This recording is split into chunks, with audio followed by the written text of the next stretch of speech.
Thanks for having me. And my plan is, I'm here to talk about Austrian economics. I'll primarily focus in on F.A. Hayek, because in all likelihood, that's where most people, their entryway into Austrian economics, like mine was through Hayek. So my story started off as an undergraduate back at Delaware. I was in a political science class. We had to read Hayek. I really liked it. My professor was actually using him as like a standard fool kind of person. Like no reasonable person would listen to Hayek. And so I wrote my little paper up, and it's really the only time as an undergraduate that I felt that I was actually punished because I strongly disagreed with what the faculty member was saying. So after that, I began migrating to economics, and I ended up, I wrote my undergraduate thesis is on Hayek's business cycle theory. I'm going to talk about that a little bit, and then my dissertation was on stuff related to like the road to serfdom, which is probably what most people know about Hayek, if anything at all. Is that a fair assessment? If you know Hayek, it's probably through the road to serfdom. All right, so what I want to talk about are the two major ideas that I think of you associate with Austrian economics, and as it was largely developed by Hayek. The first will be the business cycle theory, because that's gained a lot of notoriety and attention since the recession, since the recession in 2007. And so there's a popular online video you can watch, a little rap video that highlights the ideas. I won't be that clever. But I'll try to, summarize at least what Hayek's main point was. So the idea as applied in 2007 to the present, actually go back to say 1996 to the present, is the central bank is the key factor, or the key variable in explaining why business cycles happen. And to be honest, really the central bank only can do one thing, and that's influence the interest rates. Most of its other things, it's not really an omnipotent agency or anything like that. It's largely in the business of buying and selling treasury bonds. And that's how it manipulates the interest rates. So there's been a big push for many years in the United States to keep interest rates low, particularly to encourage housing, the purchase of houses. Also, related to this is also keep other types of debt relatively cheap. This includes consumer credit debt, student loans, for example, all of these types of, just think of anything that is sensitive to the interest rates. Now the problem, according to Hayek, with this approach is when you make resources are scarce. So you're pushing people to buy certain things, which means they're not buying other things. Right? That's just the way it has to be. So we encourage people to buy things, call them houses. And then so, of course, what do firms do when they see people buying houses? Well, they begin producing more and more of these. And in order to produce a house, you need labor. So you see labor moving in that direction as well. You also see people moving in the direction of the financial sector. People into Wall Street, financial consultants. You see a huge increase in this over the past couple of decades in the United States. And a lot of people at the time thought, well, this was no big deal. But what would happen if people couldn't pay for all this stuff that they were borrowing? And it turns out they made over-optimistic assessments of their income growth, for example. Well, obviously what starts to happen is people can't pay their bills. Right? They begin falling behind on their mortgages. They're not paying their student loans. They're not paying their car loans on time. Some of them decide to default, or others just walk away from the mortgages. And that's what happened. And you saw that this great sort of increase in the supply of houses that nobody was buying. I think it peaked somewhere around 2 million homes in the United States were fully built with nobody living in them. So, of course, when you have an excess supply of things, prices need to fall. Now, for some reason, which I'm never really sure, we chose to not go down that path, really. And we've really propped up the housing prices. Even though they've fallen a bit, they're still well above their historical average.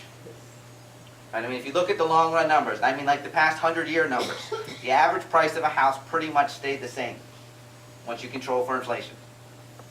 And I tell my students this all the time. Their parents still tell them, like, oh, well, it's such a great investment, it's a great rate of return. That's actually not true once you control for inflation. Once you adjust for the value of a dollar, you more or less break even. And that was true from about 1890 to 1996. And then from 96 to 2005 or so, prices really began to increase by about 40% after adjusting for inflation. A remarkably high rate of return. But of course, as we all know, it crashed. The financial sector, the Dow went from, it was about up to the previous high or so, 14,500 to about 7,000. If you remember the dark days in the autumn of 2008. And as you know, I would joke every day in class. First thing I do, we'd pull up the screen for like like the New York Times or something, Dow falls 600 points. And I would tease the students about, what this really meant. They had no clue, which made a good class discussion, because they really had no idea what was going on. So, Hayek in this approach really stressed the interest rate, encouraging people to take on more debt than they can handle. And what we're dealing with now is we have all these people with all these skills. I call them, people work in the financial sector. Well, where are they going to go now? I mean, even today on Wall Street, there's still a lot of people with, a decade or more experience searching for a job. And when you think of the unemployment rate in the United States, it's been persistently high. And especially if you include all those people who left, who don't search for jobs anymore.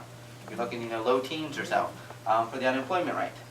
Part of what Hayek's story was, and the Austrian story more broadly, is you need to think about when you distort prices, this being the interest rate, and it sends bad information out to people, meaning go take on more debt because you think it's cheap.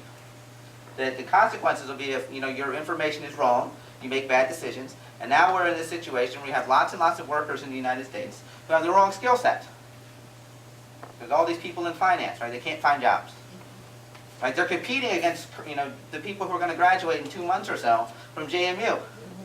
Right? They're competing. They're actually applying for the same entry-level jobs in many of these financial firms, even though they have 15 or 20 years experience. And a lot of this was from the misallocation of resources that was associated with messing with the interest rates. So that's the one side of Hayek that's gained a lot of attention, and people talk about it. And if you read the New York Times, Paul Krugman's blog on the New York Times, right, every week he seems to be bashing some version of this or another, saying, well, that can't possibly be right. The other idea that people associate with Hayek comes from the road to serfdom. And there's sort of the popular version, which is kind of right, but not quite totally right. So the popular version is the government goes out there and does something, intervenes in the economy somehow. And it turns out it's really hard to intervene successfully in the economy. Because when the government does something, think of, if you go back 50, 60 years now in the United States, when they decided they were going to get people to stop smoking. So we said, let's tax cigarettes. That sounds really easy, right? Until you ask the obvious question, what is a cigarette? And this was the cat and mouse game, and this really illustrates, I think, what one of Hayek's points was in the road to serfdom. So what do you think would happen if you're a business firm and they say, okay, we're going to tax cigarettes? Well, it's fun to watch how cigarettes change size in response to all the taxes and regulations. The packs change size in response to the regulations. Right? You see this in lots of other sectors, where anytime you try to tax something, right, entrepreneurs, business people go out there and they figure out what part of it's actually not being taxed, and they begin to make adjustments there. We also tend to think of it as this is what happened with the drug war in the United States.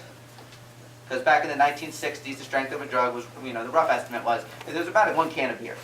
1 joint, 1 can of beer, pretty much the same output. Okay? Now, it's 6 times a beer.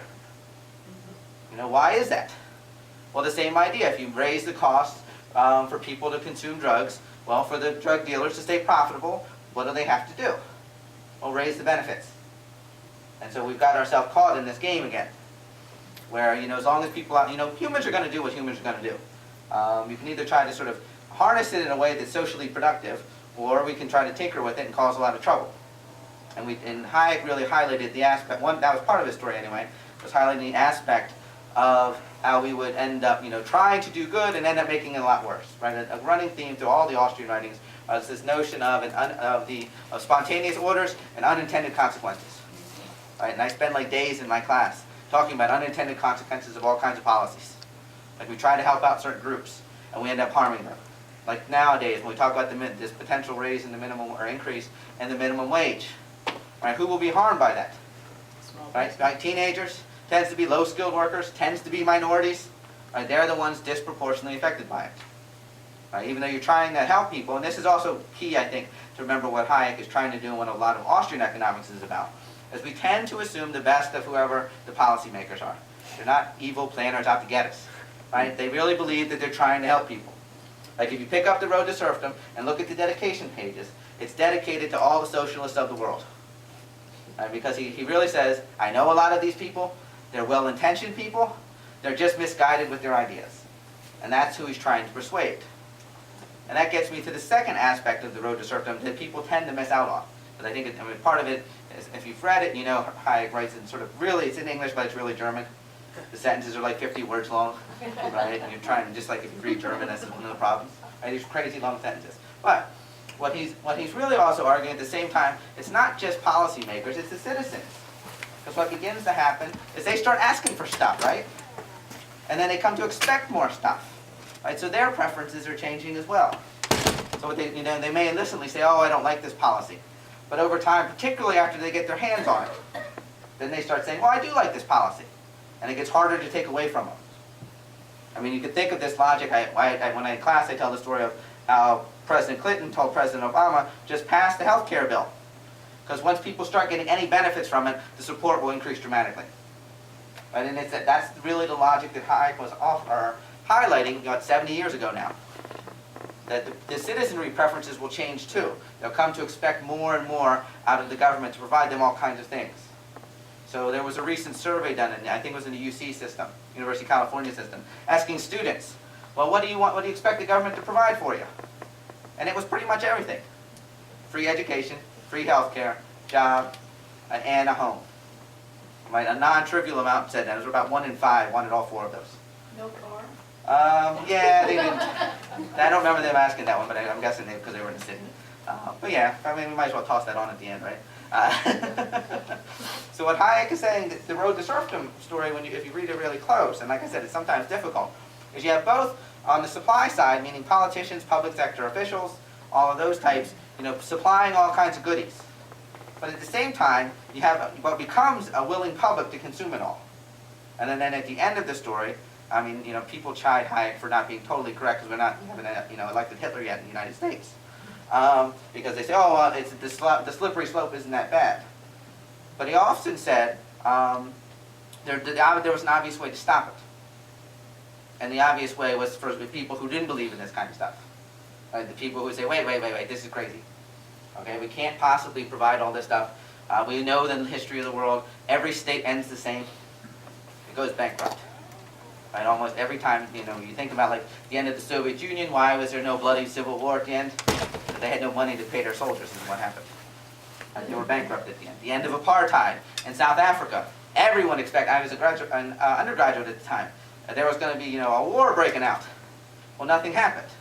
And you wonder why? Well, the apartheid government had gone bankrupt. They had no more money left. So, like I said, is that about the right amount of time? I mean, I could talk about Hayek till, they kick us out of here. And then some. 10 more minutes? Yeah. Okay. You want me to take questions, or 10 total? Or? Okay, just make sure. All right, so those are the 2 main ideas that people tend to associate with Austrian economics and with Hayek. Like the business cycle idea, and thinking particularly about the role of central banks, and then the road to serfdom. Now, Hayek, Austrian economics has gone much broader than that, and it's tackled a lot more issues now, mainly following up a lot of Hayek's arguments that were sort of kind of in the road to serfdom, but not fleshed out. So, for example, he is the one who really introduces the rule of law into popular discussion in the United States. And there's a chapter in The Road to Serfdom, and he has a book that's published in 1960 entitled The Constitution of Liberty, where it's really devoted to understanding the rule of law. And how is it that we can develop some sort of constitutional system that the law applies to everyone equally? And he's searching for this, he draws off of the English experience as well as the Federalist Papers. Is a chapter devoted to American constitutionalism, trying to think about, well, does a written constitution help? What role is there for federalism? What role is there for an independent judiciary? And like I said, what he's searching for one, and this is really the trick, according to him, is how is it self-enforcing? Is there some way that there can be a balance that's not favorable to the federal government or the state government? Is there a way that the executive branch won't just continually encroach upon the powers that were originally delegated to the judicial branches or the legislative branches? I'm sure most of you have heard about this imperial presidency type of story, that characterized a lot of U.S. history. So Hayek is searching for this.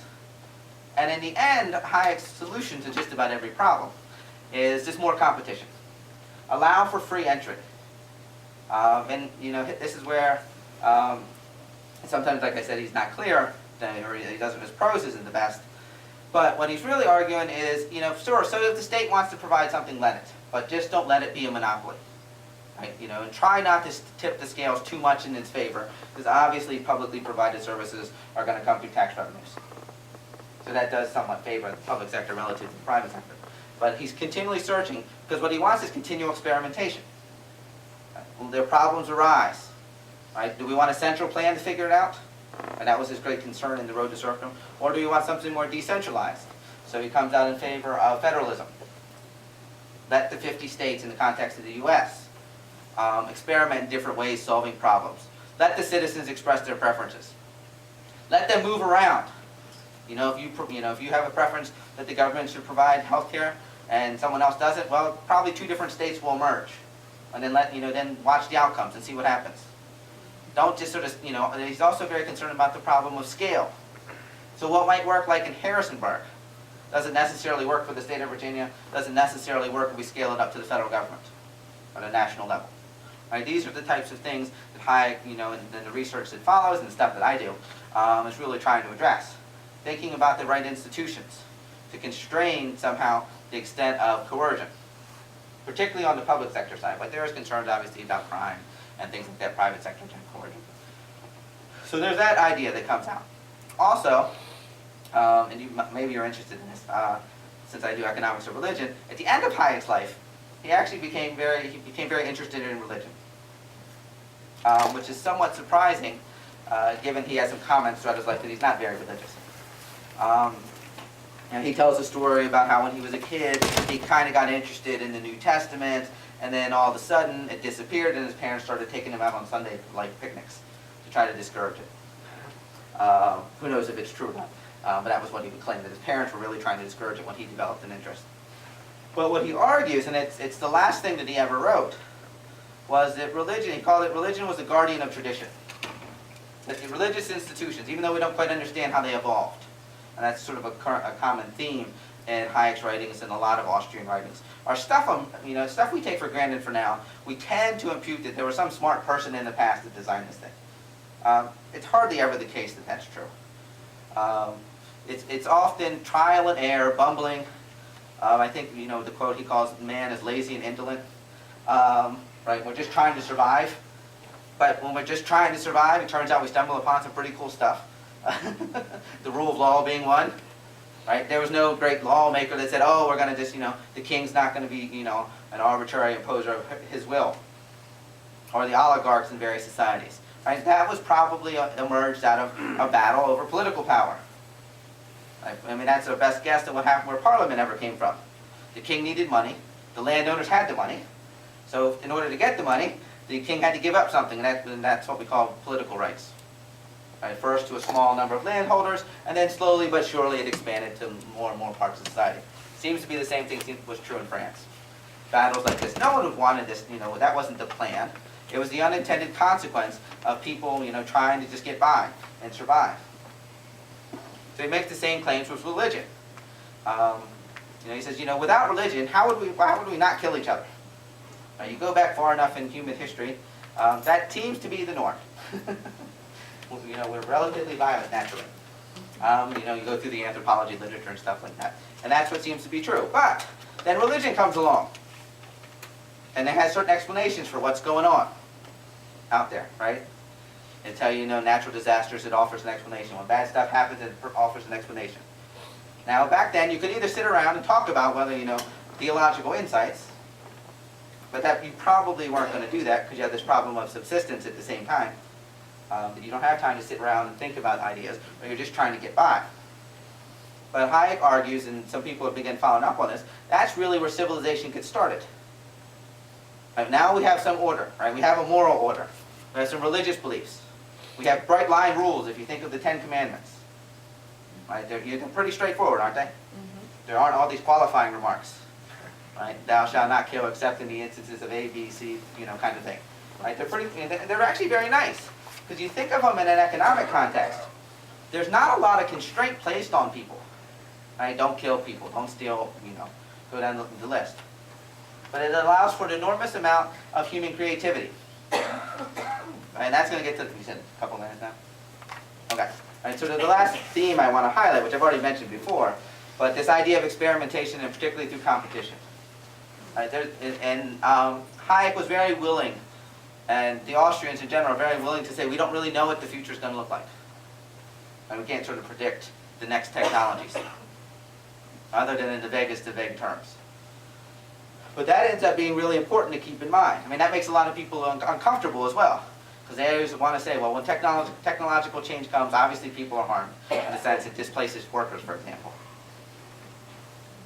But a lot of the Austrians are saying, if you provide the right institutional environment, right, that encourages entrepreneurship, that encourages wealth creation, encourages invention and innovation, right, a lot of the problems that we face will get solved.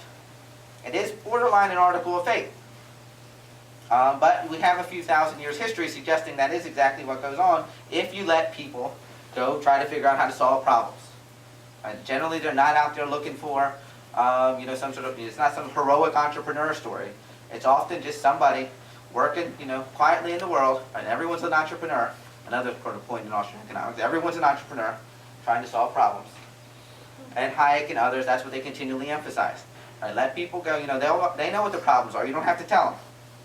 And they're going to go try to figure out how to solve it. I think I'll stop there. Okay. Questions? Do you think if we get a conservative president, not a socialist, that we could ever get the interest rate in the bank that we did with Reagan? And also, is it still possible, is it still wise to buy a house with the economic situation the way it is? If you do it like as a big family or something? For the housing question, I mean, my best guess, the prices need to fall somewhere between 10 and 20% now. I mean, if you find a good deal, obviously, you want to buy it. But my concern, because if the mortgage is, say, 30 years, and if you look at what's happened in the United States since the mid-70s, median income growth has been virtually non-existent. And that's even if you can include other things like benefits and stuff like that. It's not that impressive. And I suspect that's going to last for at least another decade. Because if you look at the unemployment numbers, like I mentioned with the business cycle theory, there's just a lot of people out there who just have the wrong skill set. I mean, I read lots of stories every day about how firms will hire 50 or interview 50 to 100 people and then pass on all of them because they just don't have the skill set.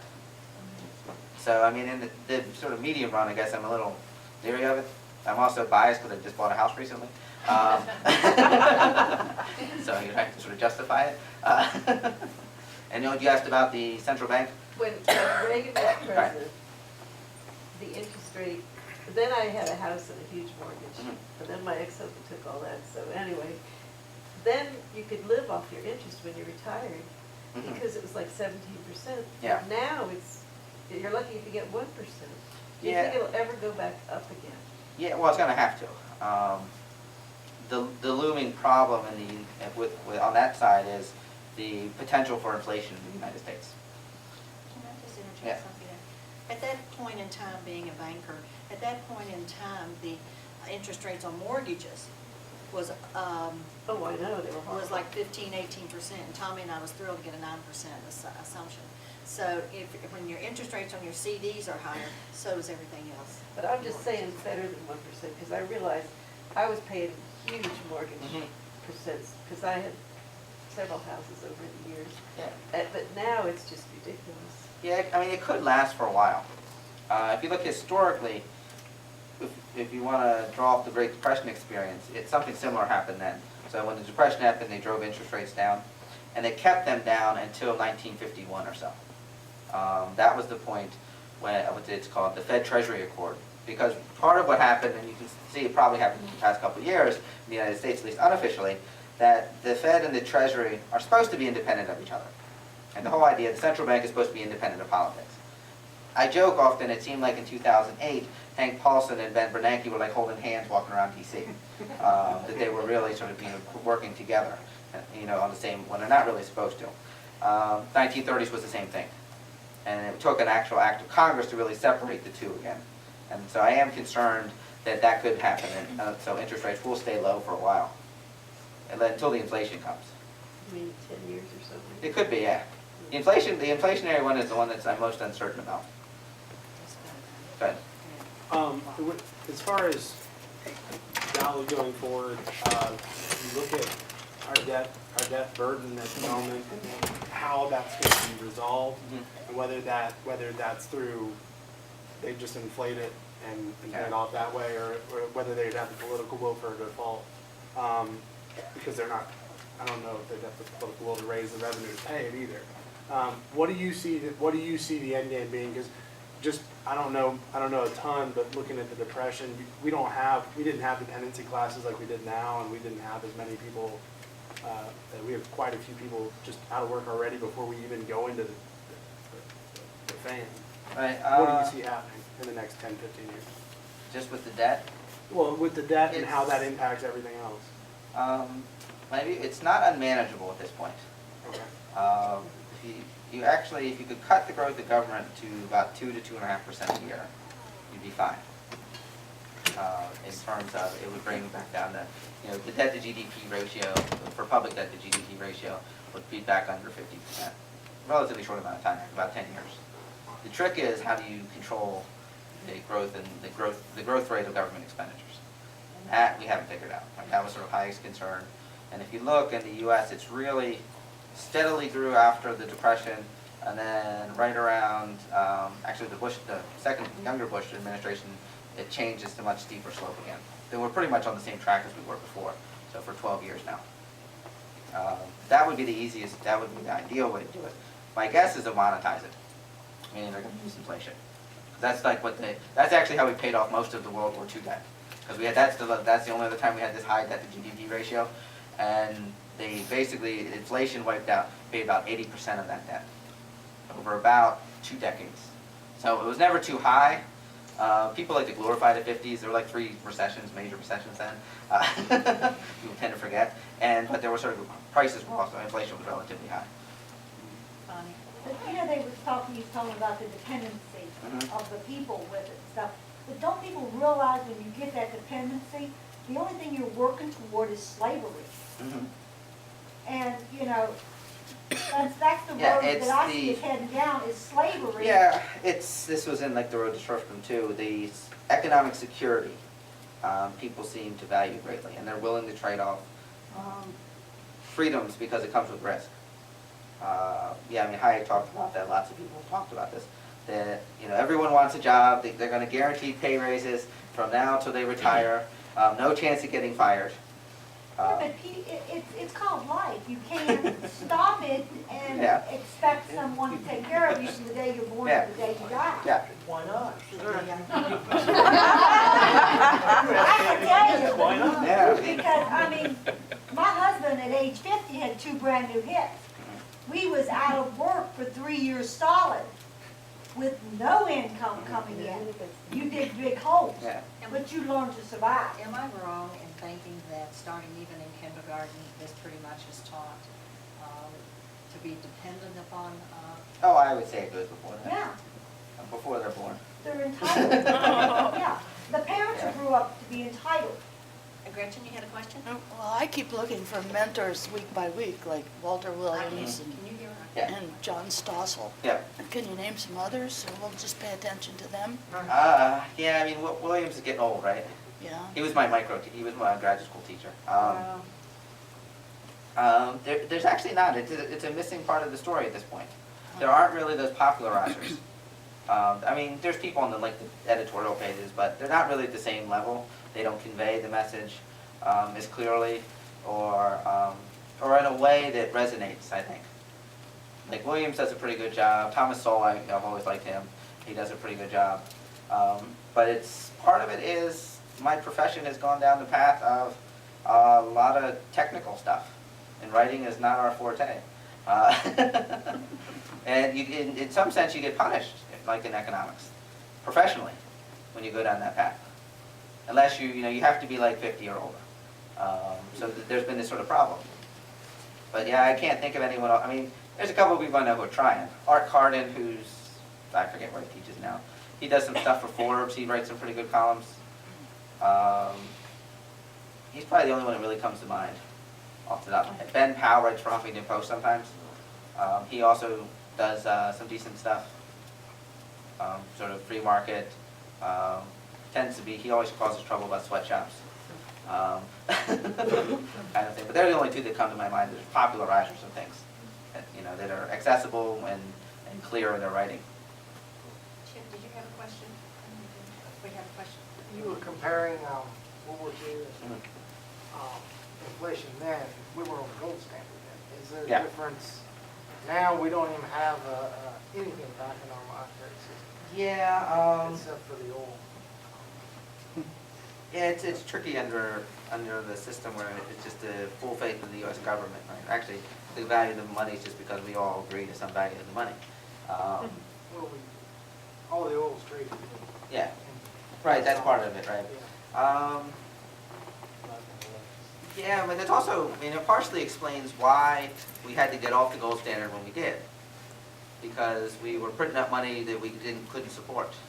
That's why Nixon sort of quietly, like when I think it was a Sunday morning, decides, oh, by the way, we're off the gold standard. Because Secretary Connolly had told him, if anyone tries to cash in, particularly foreign governments were holding dollars or U.S. Treasury bonds, they could have just taken our gold. Connolly tells him, and they knew that back, at least to Johnson, maybe Kennedy, I can't remember, that they just didn't have enough. And so, they played the game, and then they just had to abandon the gold standard afterwards. One more question. Well, thank you very All right, much. thank you. Okay.